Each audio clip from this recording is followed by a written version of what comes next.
안녕하세요. 통통 아저씨입니다. 오늘은 커팅가일 배달 전문점에 대해서 말해보려 합니다. 제가 커팅가일 배달 전문점을 운영한 지 이제 1년이 넘어가고 있습니다. 1년 동안 운영하면서 느꼈던 점들을 조금씩 풀어보도록 하겠습니다. 자, 이제 가장 궁금한 점이 있죠? 돈은 많이 버나요? 제가 1년 동안 운영한 결과 솔직히 많이는 못 법니다. 다른 영상들 많이 보시면 월 1000만원? 이런 말씀 많이 하는데 직접 운영해본 결과 저는 1000만원까지는 벌어보진 못했습니다.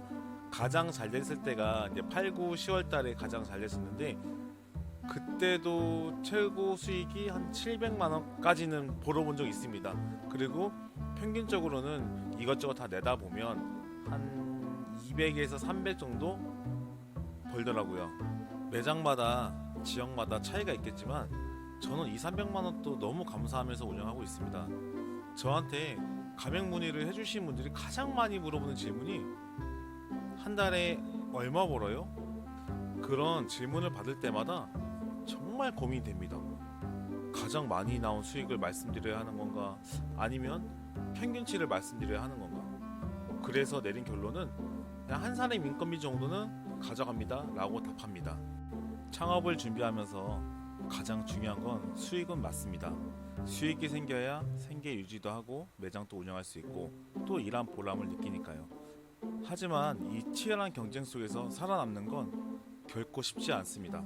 제가 시작했을 때만 해도 커팅 과일 전문점은 손가락에 꼽을 정도였지만 지금은 정말 우후죽순 많이 생겨나고 있습니다. 그 중에 잘 되는 곳은 잘 되지만 또 얼마 안 돼서 사라지는 곳도 많습니다. 배달 전문점을 운영하면서 가장 어려웠던 점은 바로 시간이었습니다. 한 달 광고비는 고정적으로 지출이 되고 배달 창업은 고객님들이 매장으로 방문보다 배달 주문이 많기 때문에 언제 주문이 들어올지 모르는 기다림의 연속이었습니다. 언제 하루는 주문이 10건도 들어오지 않을 때가 있었습니다. 아침 10시에 오픈해서 새벽 1시까지 하루 15시간 매장에 있을 때 그 감정은 정말 말도 못합니다. 이때 많은 생각이 교차하게 됩니다. 과연 내가 선택한 일이 잘한 일인가 라고 말이죠.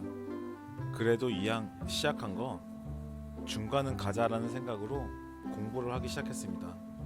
내가 소비자라면 우리 매장에서 주문을 할까? 아무리 맛있는 음식이라도 먹어보지 않으면 절대 알지 못하니까요.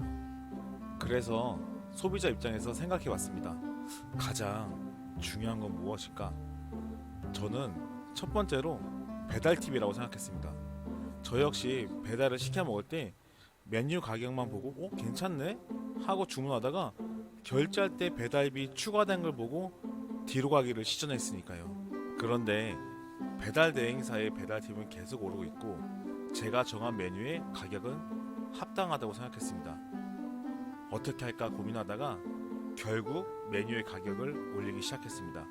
오른 금액만큼 배달 팁을 낮추고 더 높은 서비스를 제공하기로 합니다. 결과는 어땠을까요? 바로 반응은 오지 않았고 일주일 정도 지났을 때 주문 건수가 늘어나는 걸 확인했습니다. 통계를 확인해도 클릭수 대비 10%까지 오른 걸 확인했습니다. 그전에는 클릭수 대비 5% 주문율이었습니다. 결국 전체 메뉴를 손보게 됩니다. 저는 조금 저렴하게 고객들에게 최고의 상품을 준비했고 상품의 퀄리티에 맞춰 배달 팁을 고객님들에게 요구를 했습니다. 하지만 이게 잘못된 것을 뒤늦게 알게 됩니다. 고객님들은 메뉴의 가격도 중요하지만 배달 팁을 더 우선적으로 중요하다고 생각했던 겁니다. 배달 팁을 수정한 이후에 주문 건수는 날로 늘어났습니다.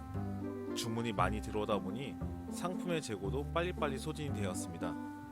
고객님들에게 더욱더 신선한 상태의 과일을 보낼 수 있었고 주문 건수가 늘어나다 보니 높은 단가의 주문도 들어오게 되었습니다.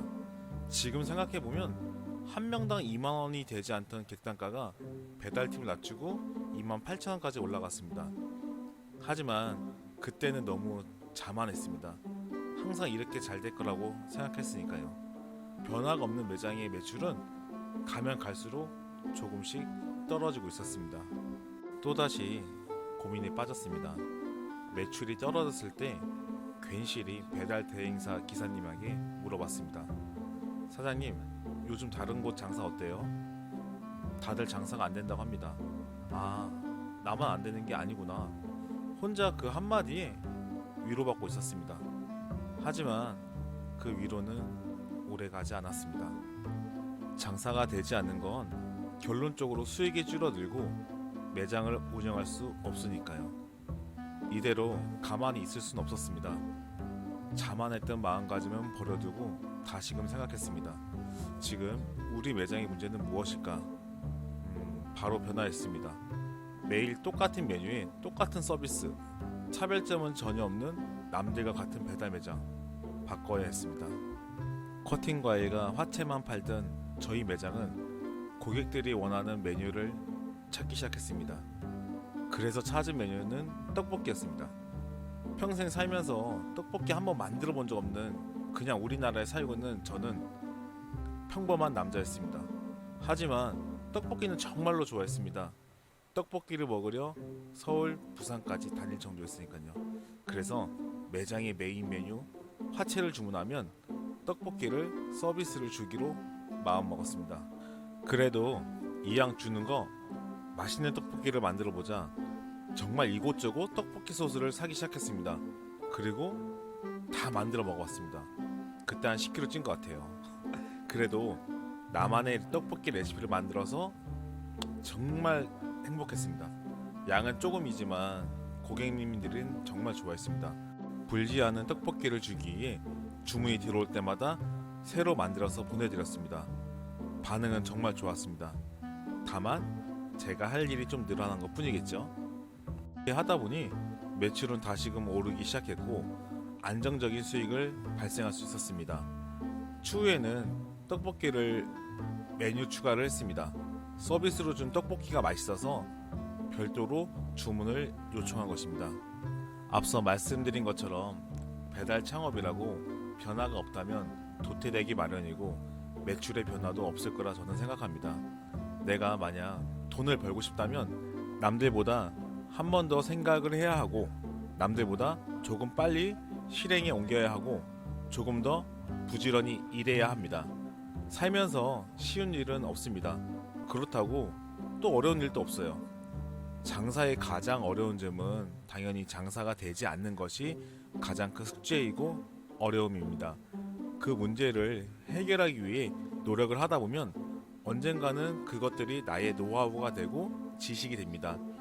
지금 장사가 되지 않는다고 불평불만을 가질 시간에 나보다 더 잘 되는 매장을 한 번 더 살펴보고 배울 수 있는 점들은 꼭 내 것으로 배워서 실행해 보시길 바랍니다. 저도 아직 많이 부족하지만 제 영상들이 정말 힘든 분들에게 작은 도움이라도 되었으면 좋겠습니다. 감사합니다.